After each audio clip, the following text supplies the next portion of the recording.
Hello guys and welcome back to another episode of The Ladder. Last time we finished off Ashton's route with a incredibly tense cliffhanger. I'm interested. We're finally at my boy Lutz. I'm very interested in learning what's been going on with him. Also wondering where we're gonna start in the story. Is it gonna be earlier or later?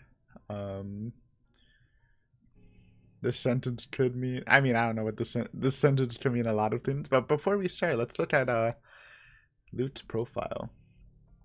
August 2nd, 31 years old. I thought he was a little older, to be honest. 26, 29, 30, 31. Same as Zach. Same as Hannah. Height 5'8". Decent, I guess. Occupation, President and CEO. British atheist. Raised Anglican. Education, high school dropout, privately tutored. Based. Likes bread pudding, dogs, wine and absinthe, piano playing, daffodils, money, women and power. Nice. A prostitute son. What? He spent his childhood roaming the streets begging and pickpocketing in order to avoid home.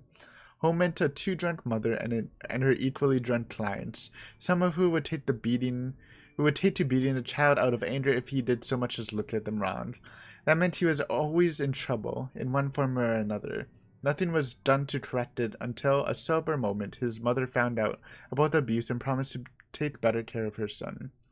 Luke was happy for a while, but his mother's bad habits led to an early grave and left him orphaned until his biological father, a businessman with no legitimate heir, sought him out. He was trained to inherit right enterprise, but along the way got mixed up with illegal activities that put this company in a bad spot after his assistant ran off with a large sum of dirty money. Bankruptcy would have been inevitable if he hadn't married Hannah. Okay, that's interesting. I didn't expect that. I kind of just thought he was going to be rich from birth, but interesting. It does seem like marrying Hannah was forced almost. But he does seem to care for her, kind of. Or he feels bad for her because she's too good for him. But nice, got a little bit of loot, and yeah, let's get started. I am excited. Actually, 1 second. Okay, we're good. To say that I'm scared of what's happening is a gross understatement. Trouble of any sort is the last thing I want to get home to after a long day at work and a trip to the bar. And when I see Hannah near prostrate, I can only feel dread. She twitches and seizes, body wound up in coiled type before trashing, shuddering and shaking. Like a woman possessed, her mouth falls open and her eyes roll to the back of her head. It was the hallmark signs of a seizure. The symptoms are similar enough. And that knowledge, the fact that I know this, only makes me feel worse. So we need a little resin check. Resin check? How long's this tree, baby? Oh, baby, we're going the distance. You love to see. Oh yes. I know we're probably gonna be on the top route. 17%. But still. Yeah, look at these skips, bro. It's alright. We're going for the everyone lives ending, so I'm fine with that. But there's one thing that just goes boom. Actually, it's not that long. Anyways. Just some resin, don't mind me. And that knowledge, the fact that I know this, only makes me feel worse.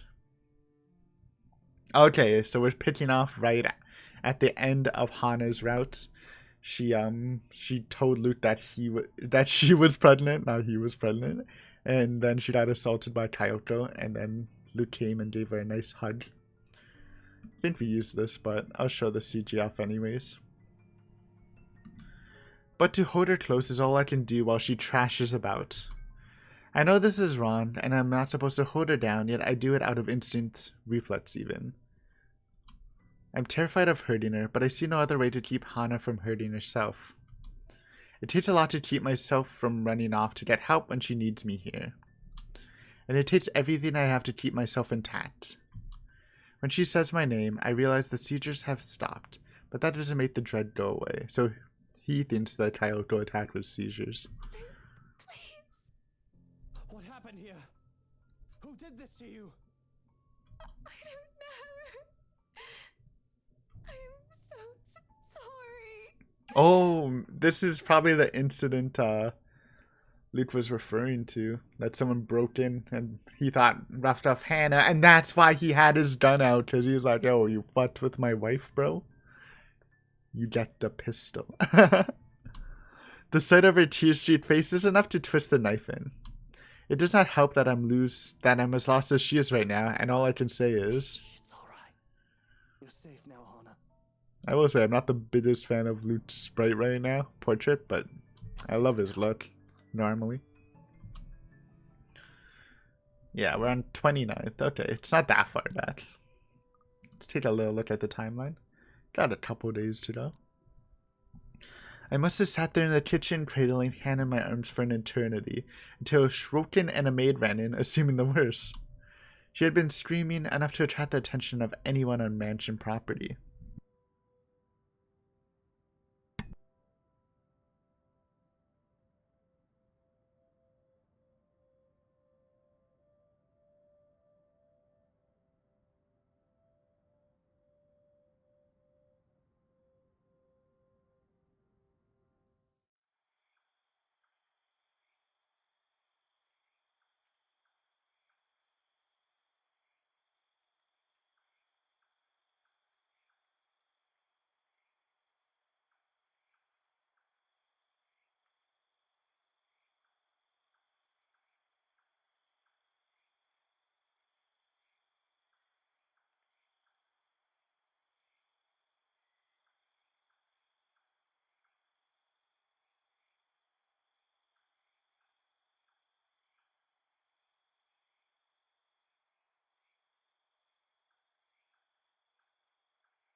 Please, stay with me, darling. Of course. Anything for you, sunshine. Oh my god, my mic was muted. How long? How long? Oops. My bad, guys. It happens. It wasn't that long, right? I knew I, like, muted to cough. 1 second, I guess. Okay, it wasn't that bad. I was just talking about how much of a nice guy Luke is, as expected. I mean, he did say he was really tempted just to get drunk right now, but I mean, it's kind of a normal response, maybe, kinda. Anyways, let's continue. Sorry about that. I'll make sure not to make the same mistake again. There's no way I can leave her side without feeling guilty. Besides, what sort of husband and father would I be if I don't take care of her when she's sick? Not that I'm too confident about what I can do on my own. I'm not trained for this sort of thing. Even if I've experienced similar scenarios before, I might still have it all wrong. I've already called our personal physician, along with the obstetrician, who knew of her pregnancy, for a house call in the morning. We'll have to go on from there. I don't like to think about it, but I can still remember the doctor's instructions on how to take care of my mother when she was ill. I was just saying I was kind of excited to learn what about the daisies stuff, like why he likes daffodils, not daisies. So yeah, anyways. Provide a safe space for her to rest. Check. Let her lie on her side so that she doesn't choke. Check. Loosen the tight clothing to let her breathe. Check. Keep calm and don't panic. Well, I'm having a bit of trouble with that one, aren't I? Do you want any water? Something to nibble on, perhaps? I can call for something to be brought up. Soup would be good, right? Some tomato soup. Cream of tomato, since you're bougie. I'm fine, Luke. Don't you worry. Some lobster I'm bisque. just a little sick. So I'll stop. I'll get better. A pained look crosses her face, and, more than anything, I wish I can take the pain away, the pain she feels now. When she beckons me to come closer, to hold her in my arms, who am I to say no?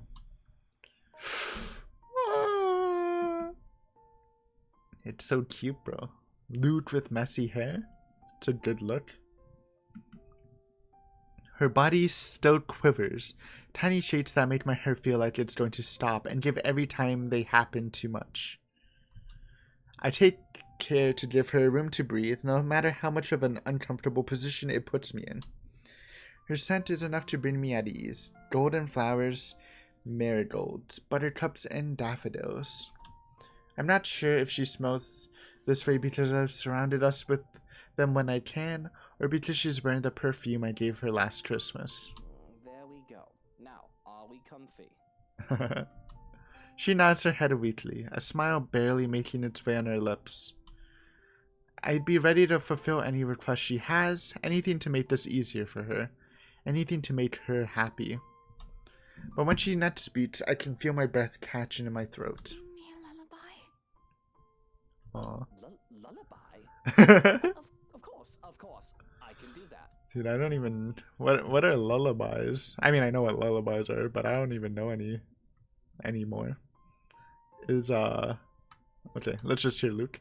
I know I've done so many things in my lifetime that would just defy a horrible end. But not Hannah. She doesn't deserve this. This is all far too horribly familiar. To find myself in bed, clutching reverently to an ill-beloved, wishing it isn't real and hoping it doesn't get any worse. To find myself screaming at God I've long abandoned and forgotten. Not her, not again, take her and you will bloody rue. To have a lullaby shared so that we can forget the pain and fear. Hush, my darling, Ah. don't say a word. I'm gonna catch you a mockingbird. God, that voice. Right, I remember the song. And if the bird doesn't sing, Mama's gonna get you a diamond ring. Something like that. I can hear her breathy laugh that she doesn't tell me, though she doesn't tell me to stop. If it amuses her, then that's fine. But her breathing soon evens itself out, her drifting too, and before I know it, she's fallen asleep. If only it would be easy for me. I certainly don't envy her, but I don't particularly like how my mind runs right now. Battered and frayed, clutching at straws and asking myself if I'll really let myself fall apart in this moment. It's alarming how just the thought of losing her could break me, pregnant or not. And if that mockingbird don't sing, I'm gonna get you a diamond ring. Hey, I was pretty close. Except I said Mama's gonna get you a diamond ring. Well, close enough. I've already lost my mother, the only other woman I've truly loved in my life, and without knowing then, as a young man, that wounded a great part of me. Okay, so probably daffodils for Mom. Got it. They didn't mention his mother, but I thought it might have been something more. But that's good. I'm aware now of how scared I am, for the lack of a better term. And if anything ever happens to Hannah, well, I don't know what I'd do after the fact. Would the loss drive me insane? Would I become mad and swear bloody vengeance on a world that deserves less than her? Would I end up drowning in sorrow and guilt? Until I end up drinking one night and figuring a bullet is a good way to go. Or perish the thought, would I become like my father, one who had no further love for anything, not others or even objects or self. The vainglorious mogul that worked and worked for the sake of succeeding in search of happiness that would never come. And if that diamond ring turns brass, we're gonna go to fields of grass. I didn't remember that line at all. For a long while, I was that man, wasn't I? Pursuing gold and glory and nothing else. Bloody hell, I even started courting Hannah for the money her family had. She was a mark to be attained. Yeah, that's what I read in the bio. But she was just so bright, and I don't mean intelligent, though she is certainly that too. No, she was bright in a manner that she could bring such sunshine to anyone's dreary life. I thought I would need to put a mask on with her, just like with all the others. But if anything else, she made it feel so constricting, suffocating, that I pulled off the mask on my own. I had wanted to be myself around her, just as she was so willingly showing her real self to those around her. It wasn't some sudden realization. There was no eureka moment. It just happened. And in those fields where we roam, we'll take daffodils for our home. Is this Lute's remix? We would meet up and talk about business, but then those could only last for so long after a few dozen dates. We ended up talking about other things, little things that didn't seem to matter so much, inconsequential things that one would end up forgetting in the grand scheme of things. Good food, good music, dogs, the film we just saw, books we've read while we were apart, and places we want to go. Things that weren't important suddenly are. It confused me so much, but I was happy. And at some point I told myself that this was the woman I wanted to spend my life with. Then I would forget that a lot. It was out of some misguided need to be my own person, to not be defined by anyone else. I refused to put her on a pedestal or make her the center of my universe. Married or not, we were our own person at the end of the day. But I would forget to, at the very least, remember that she was there with me. And if those daffodils die and wilt, we'll still have the home that we built. She made me better. She made me better, but am still me to an extent. Still the son of a bitch that has something to prove. I forget it again and again, no matter how hard I try. I'll spend extra hours at the office for something or another, to have favorable stocks, to take care of a debt, something. Sometimes I'll even bring work home if I haven't gone to drink and destroy my liver. I'll flaunt the riches, some of which aren't even rightfully mine in the first place, and lord myself over everyone else because I fucking deserve it. Because that's how I prove myself. When I don't even have to prove myself to Hannah.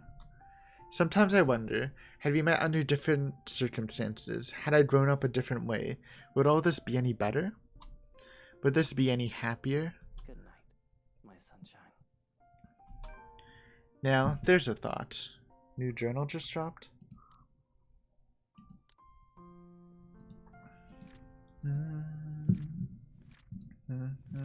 Here we are. After what seemed to be seizures, Johannes found the couple in the kitchen and helped usher the weak woman to the master's bedroom. Luke elected to stay with Hannah today to take care for her, singing of a lullaby until sleep came over them both. Well, we're still awake, but... Oh, nope, we're asleep now. Uh-oh, dream sequences usually aren't good. Mommy, what happened?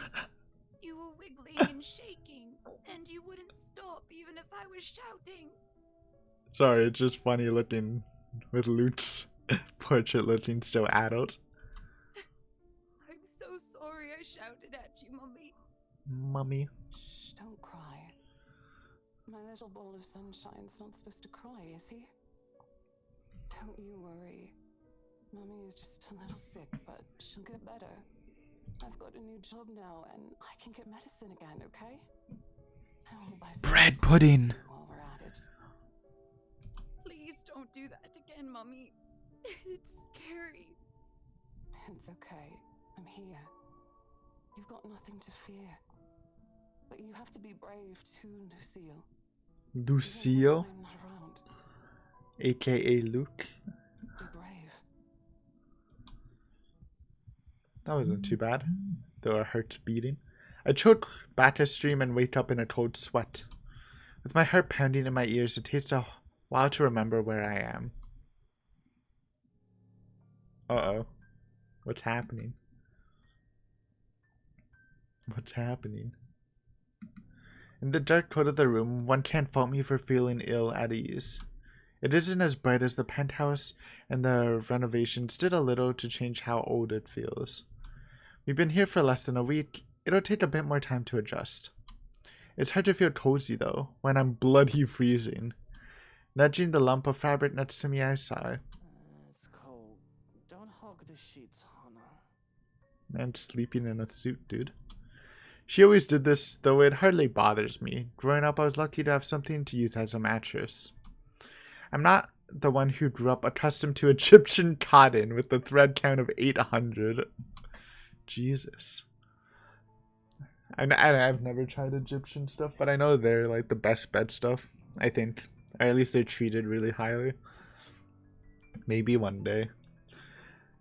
Besides, the warmth that Hannah exuded on her own usually isn't enough to keep me sleeping through the night. The temperature tonight must be something else with how chilly it is right now. Dude, you're sleeping with Kyoko? It must be considerate. After all, the poor dear is ill, though I loathe to think about what had just transpired. Don't make me pull those sheets off you. That blanket is large enough to cover an elephant. For sure. It takes a while. What was that, honey? She's in the washroom! Apologies. I'm just in the loo, so if you can give me a moment. Oh no. Classic spooker. There's no sign that they'll be moving where they lie. With care, I go for a knife hidden under the side of my bed. It would be foolish of me to instigate anything while I'm unarmed after all. That's the strats, dude. Taping a knife underneath your bed. Honestly, like, it's kind of a good strat. Like, in general in life. Just, you never know what happens.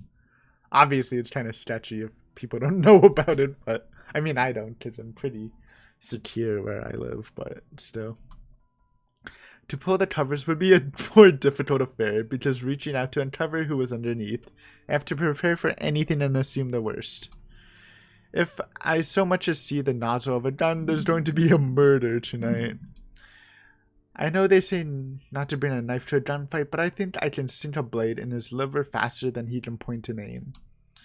I see the rise and fall of the sheets, though it could easily be mistaken as the fault of a breeze.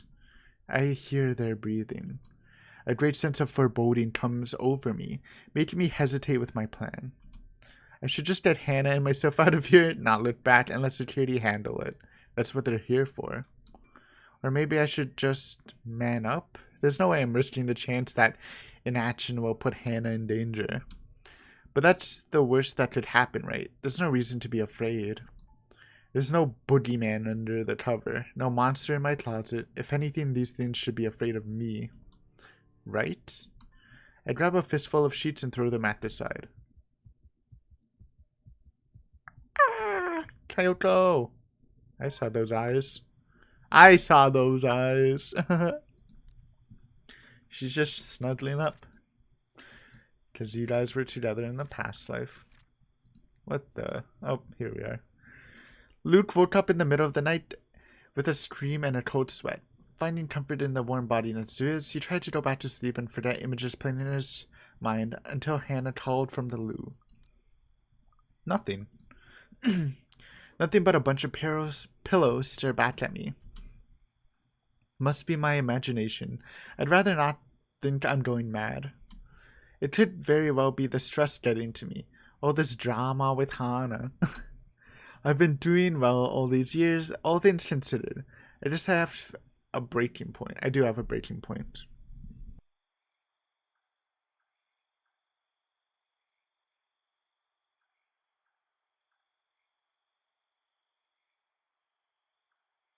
You thought I would forget to mute. I didn't. But still, the world goes on even if one cannot, and I must go on along with it. I suppose a day or off or two tomorrow wouldn't hurt. Rest aside from a few hours of sleep will be welcome. More than. But I can't shake off the unease. I dare say that I feel afraid, irrationally so, that something will come creeping and crawling from under the bed, even as I lay back down and close my eyes. Okay, pretty peaceful day. Obviously not ending the video, even though it has been a day, because it's been a quick day. Thought dreams don't linger, thankfully. But with the morning comes another disturbance.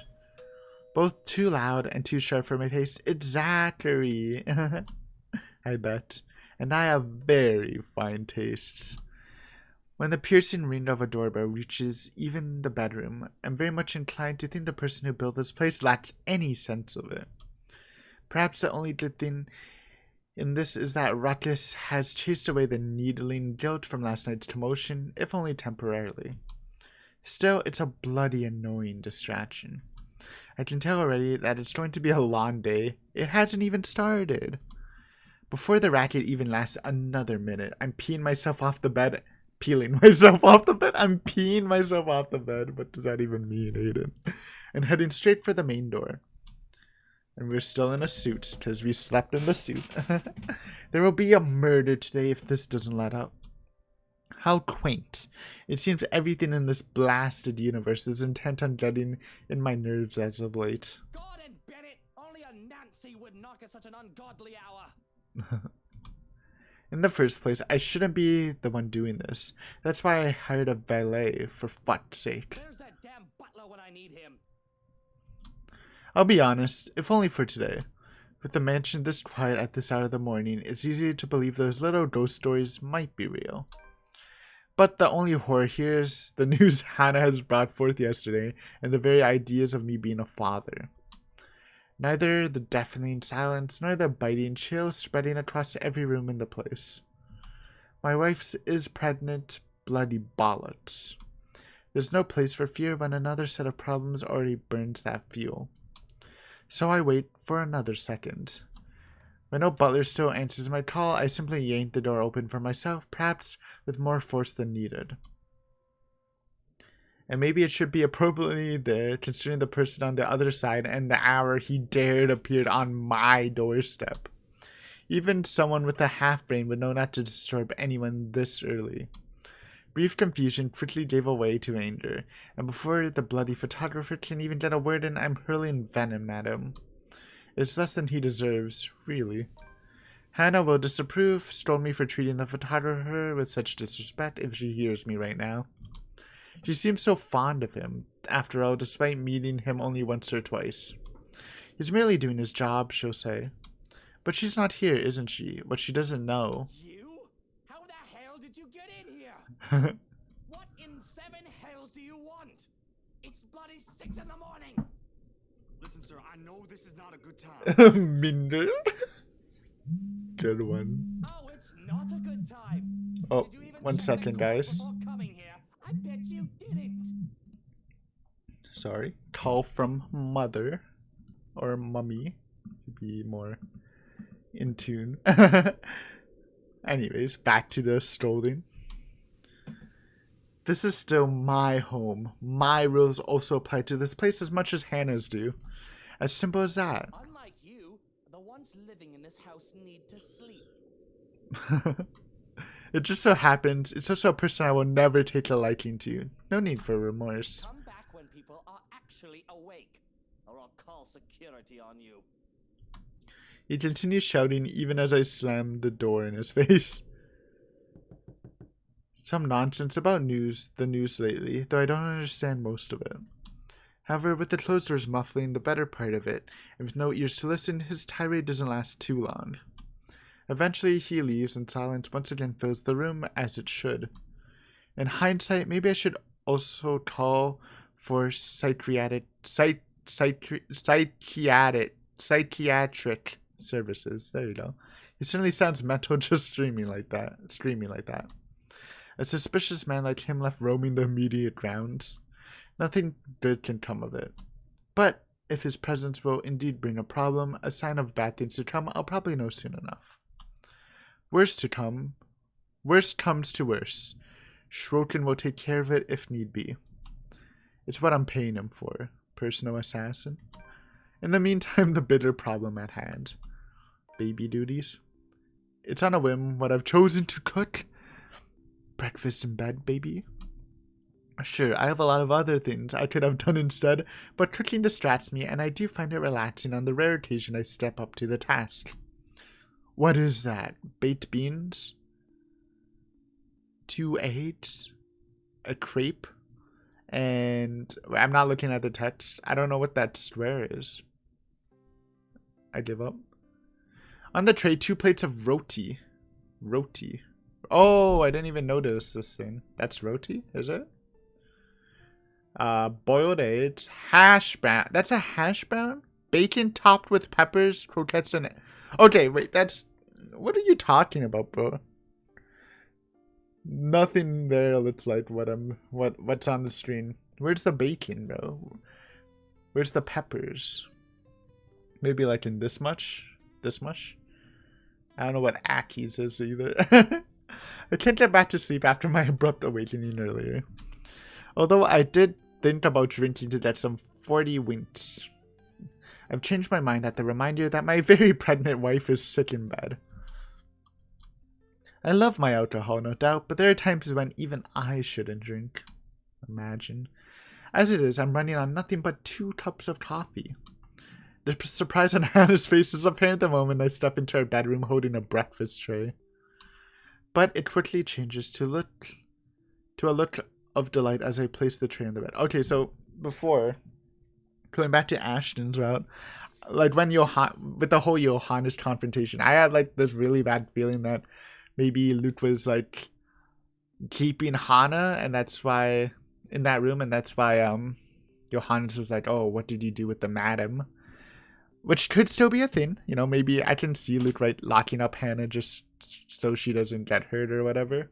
But also maybe Hannah disappears at some point, and that's why Johannes was questioning Ashton like differently. Like Luke didn't lock her up; she just disappeared, and that's why Luke like raised security and was looking for her. Maybe, I don't know, just some ideas.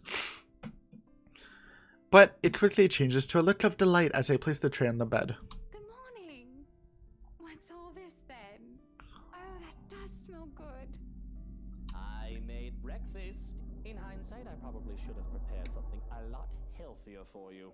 That looks blessed. I don't know what the heck's what half of the stuff's on the plate apparently, but it looks blessed.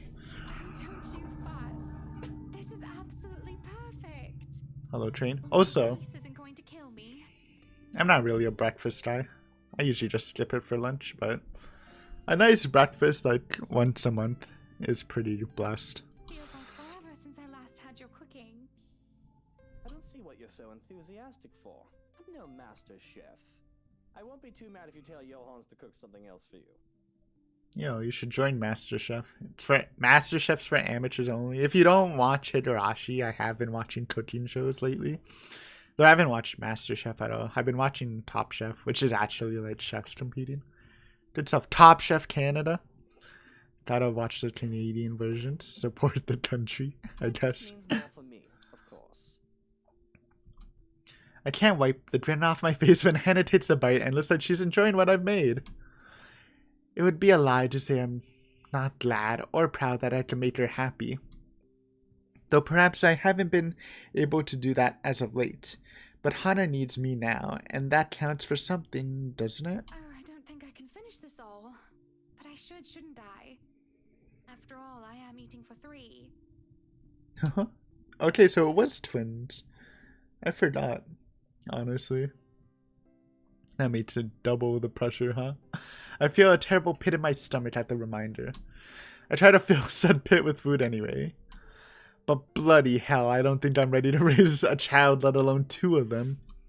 There's nothing else that can be done other than steel myself for fatherhood. Speaking of you 3, what did Dr. Hobbs say? Hobbs. How are you and the babies? Ah! Took some of my Sorry. blood. We'll go through some other tests tomorrow to make sure we're fine.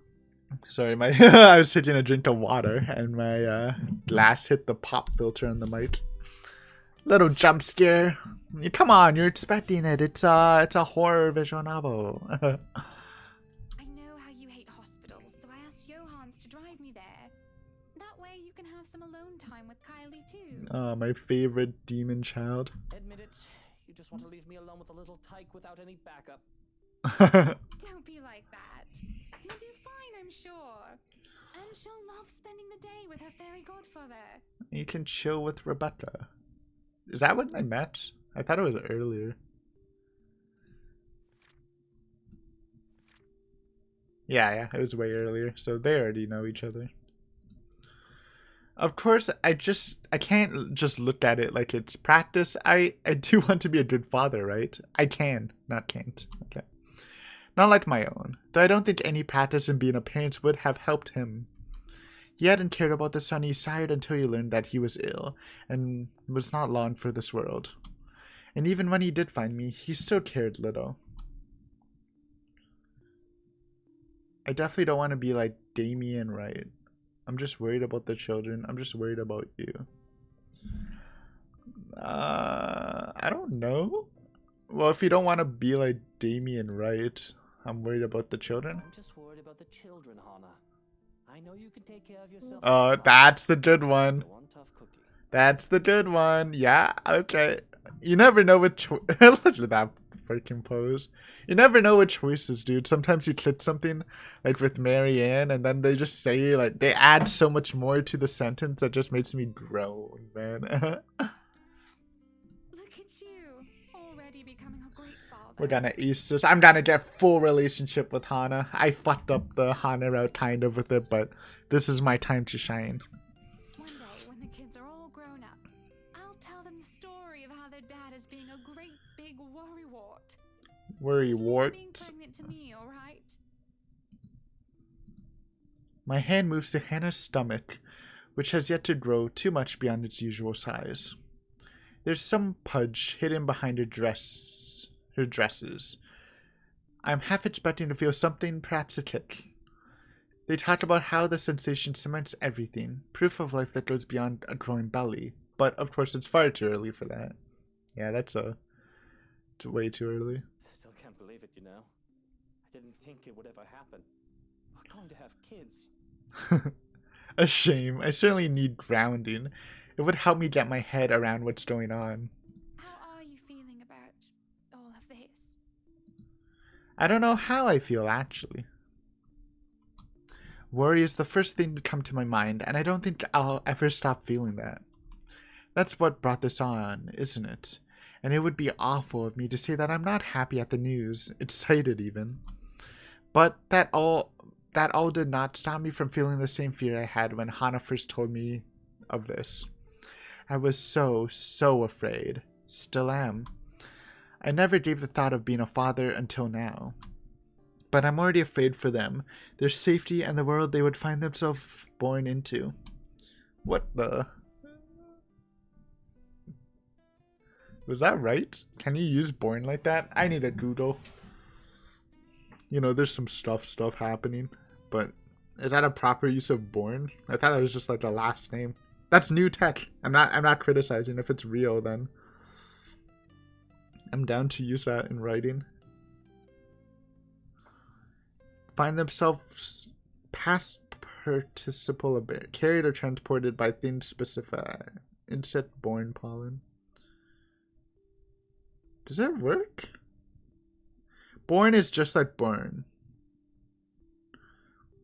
Okay, it does work. That's you know, if you're ever in an English class, bro, and they make you write a short story, hit them with the born spelled like that, and you know the teacher's gonna be like, "Oh, so fancy," or they'll put a red underline and say, "Hey, you spelled born wrong," and then you hit them with the re-Google. No, that's a good touch. I like that. I'm afraid for them because of me, the bastard who will be their father. The only consolation that comes to mind is the fact that they'll have someone like Hana as their mother. Like I told Miss Pink, I never wanted to spawn anything. Though I truly did not mean to call the child, even an unborn one, an abomination. Of all the people in this room, I'm the one closest to being a monster, after all. I'm alright. You're good, so I don't see why I shouldn't be. I'm not the one carrying a pair of brats around in my belly, am I? Just think about it. 2 tiny humans are inside of you and you're going to swell up like a watermelon. If you can get through this, so can I. I'm afraid. But there's a smile that Hana gives. But the smile that Hana gives me is enough for me to believe that everything will be fine. We eat the rest of our meal in companionable silence. As if I shovel some food off my plate onto Hannah's, she makes no comment on it. Come on then, sunshine. Eat up. have any of you starving on my watch now, can I? I say it in a joking manner, but I'm entirely serious about making sure they didn't starve in every sense of the word. I know it's an impossibility to be lacking when it comes to food with how well off we are. But there are other things a person can be starved of. Affection. Attention. I can probably think about a third word that starts with the letter A, but I digress. Soon enough our plates are clear and I put them away. There's no objection to it either, as a quiet yawn escapes her lips and her eyes start to droop. Indeed, the urge to sleep is high after a full meal and with an inviting bed. But sleep isn't what I want or need right now. New journal? What's poppin'? Oh, here it is. Breakfast. Come Sunday morning, Luke continued caring for his sick wife, going as far as preparing breakfast for her, putting a smile on Hannah, even more than he admitted worrying about the children's well-being. When sleep had taken once again, he simply left her to rest. Excuse me. I'm quiet as I can be when I make my exit, a tray of food in one hand. Hi, Johannes. Which I'm quick to pass off to Johannes as soon as I see him. Johannes, look after her. I just need to get out. Stretch my legs, clear my mind, think. I don't think having screaming, crying babies will give me much time for that once Hannah gives birth. Is everything all right? Should I be worried? Everything is good. Really. Best I've ever felt in quite some time, I think. Well, I think that's cause for concern. Shall I expect to find a corpse in need of cleanup? Relax, buddy. I can only shake my head and grin, the deadpan delivery both amusing me and making me wonder if he's joking or not. My boy. It can easily be half and half. There have been an instant or two where that did happen. But I don't give him an answer. Let him keep guessing and step out for a breath of fresh air. Gray skies loom over the horizon, though the sun fights for every precious minute it gets to stay. It'll rain again soon, the wind bringing along the gloomy clouds normal to Lutzburn. Until then, it doesn't hurt to be out here for some fresh air and sunshine. I walk to the gardens, with what little of it there is at the moment anyway, and kneel by the daffodils. Aww. These were the first to be brought here and planted at my request. And if nothing else, they brought in a sense of peace. They were my mother's favorites. There you go. Full confirmation. Love to see favorite with OU. The Canadian style. I mean, obviously it's British style because we borrowed it from them, but still. Closing my eyes, I lift my chin up to welcome the light that shines upon me. And for a minute, I can imagine myself as one of the flowers, peaceful, blooming, and all too happy to stand in its warmth. Life would be so much easier for all like flowers, wouldn't it? But I didn't step out of here to get all philosophical. I have problems much more practical than figuring out the meaning of life, after all. Too many things have gone on these past few days, and I want to forget about them even just for a moment. It's almost All Saints, isn't it? To think I've almost forgotten. Is it All Saints what they call Halloween in Britain? I speak the words absentmindedly, or UK, I should say. The date means nothing to me, as I neither worship the religion nor have any graves to visit. After all, Mother was never given a proper burial. But it's a date, as good as any, for me to grieve. Otherwise, I would have done so every single day, crippling myself and shutting everyone else out. I can remember how the flames lit at her flesh, and how it consumed her body until there was nothing left but ash. I stood there watching with the operator and the social service worker, though I could have been alone for all I cared. I felt alone. It was the most that could have been done. No one would attend the funeral of a dead prostitute, let alone pay for it. All that's left of her, proof that she had lived, is her name written in the ledger of Lutzburn Cemetery, a lighter, and me. Ah, Eleanor! Dude, I fucking love that name, bro. I love that name as a kid. Just because I don't know if anyone's played Bioshock 2, but like the main goal is rescuing a girl named Eleanor. And I freaking love that game. And I just thought Eleanor is such a sick name. The only other time I saw it was in an anime. I forgot what it is called. It's like a maid anime where it's like features the maid and the main guy is kind of falling in love with her, but he's also supposed to marry this cute girl named Eleanor. Like it's a good anime. I just don't know the name. You can probably find it pretty easy. Anyways, Eleanor based. Pulling out the lighter from my jacket, I can't stop myself from flicking it open to stare at the flame and run my thumb over her name. All in all, it isn't much, but it's something. And it'll be wrong of me not to make something of myself when she would have given everything to make sure I can become anything I want to be. Feels like I'm stuck in a nightmare right now. What I would give to have you here by my side, Mother dear. To see you smiling at me.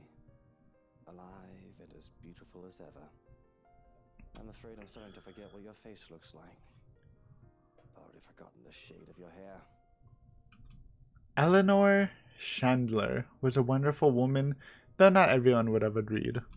Not everyone has seen past her occupation, past her vices, and her illness. All they saw was a poor woman who sold her body to make ends meet and had a bastard son because of it. They didn't see the mother who worked hard to put food on the table for me, the woman who gave and gave and gave to me while expecting nothing in return.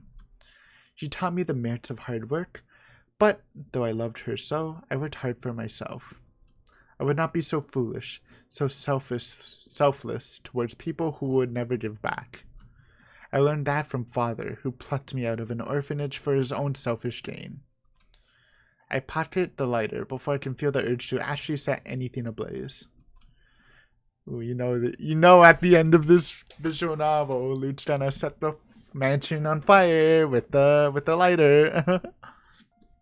Considering my close proximity to the flowers, they would be the most likely victim of arson. Just the thought of itself is blasphemous. Nevertheless, that doesn't save them from being picked, just enough to make a bouquet of things in honor of Eleanor. Would you be proud of me if you saw me now, Mother? Maybe. You know, it's tough. It's a tough one. You're always so forgiving. No matter what trouble I got into. More than I deserved. Especially now. It's been a while since I've talked to my mother like this. I've been thinking of both my dear parents for far too much as of late, when I shouldn't. I have a future to look forward to, and the present to take care of. These memories of the past give me nothing but grief. The life of Lucio Mitchell Chandler should be nothing but a footnote in Luke Wright's non-existent autobiography. It's because of Hannah, isn't it? I worry that she's all too much like my mother that it scares me, and the thought that I'm turning into my father is even more so. But even if history is so set to repeat itself, I'm not a child anymore. Content to sit aside, and able to do anything to help, and too inexperienced to think that the worst wouldn't happen. I have money to buy the best medicines and doctors if need be. She'll get better. She has to. And once we get over this little bump in the road, I can stop worrying. All will be right with the world. Unfortunately, my time alone is cut short, though. I think those flowers look beautiful, my lord. I don't know what's happening here, but we're gonna take a little break here. End the episode. Thank you for watching. Very cute intro, and hey, look, it's confirming that Luke's a flawed character. Obviously, he's done bad. It's confirmed that he's murdered people, but you know, he's also a quote unquote good person too. And those are my favorite type of characters. So thank you for watching. Hopefully you enjoyed this episode, and next time we'll see what's happening. Though I think it's about to like hit a flashback or something. Or it's gonna be a nice looking Kyoto or something. Because, you know, my lord. But yeah. Thanks for watching. See you next time. Bye.